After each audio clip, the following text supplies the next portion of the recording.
So let me lay out the situation, and then we just kind of take it from there. So you're working in detail. You love the detail. Very happy working it.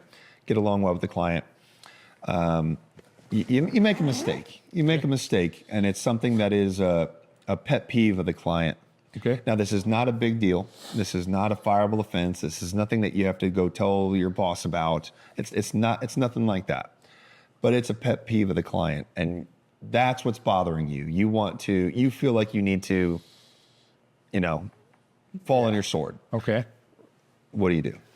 Well, that's actually really interesting because I've always taught everybody that works for me that depending, of course, of what it is that we have messed up, over-apologizing is actually worse than under-apologizing.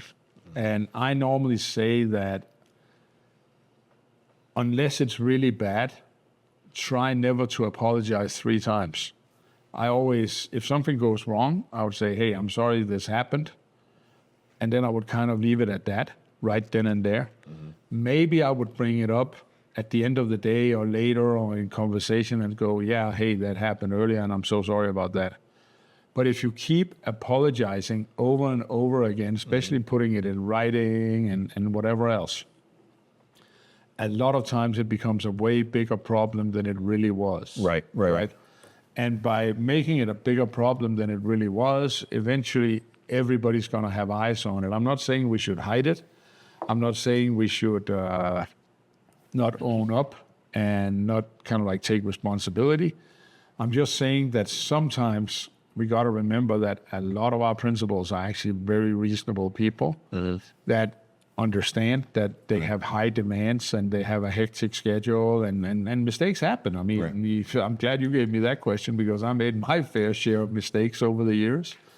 But I also survived most of those mistakes on the details. And I kind of like this idea of, I say, I'm sorry, maybe I bring it up one more time, but I try for the life of me to avoid saying I'm sorry 3 times, because then to me, that's the threshold of when I would be like, is this really that big a deal? Maybe I should look more into this. What's happening here? Kind of highlighting it, a little put all bit. the spotlights on it. Yeah. I don't know. What do you think about that? Well, I was going to say, maybe, what do you like about this? So, I'm a harsh critic of myself. I'm hard on myself. Oh, right? Absolutely. So I'm kind of that same way where I tend to apologize when I don't need to and over apologize when I shouldn't. So one of the things I heard once, it was great, and I've actually embraced this since, is don't ever apologize more than once. If you are going to apologize after that first time, you flip it around.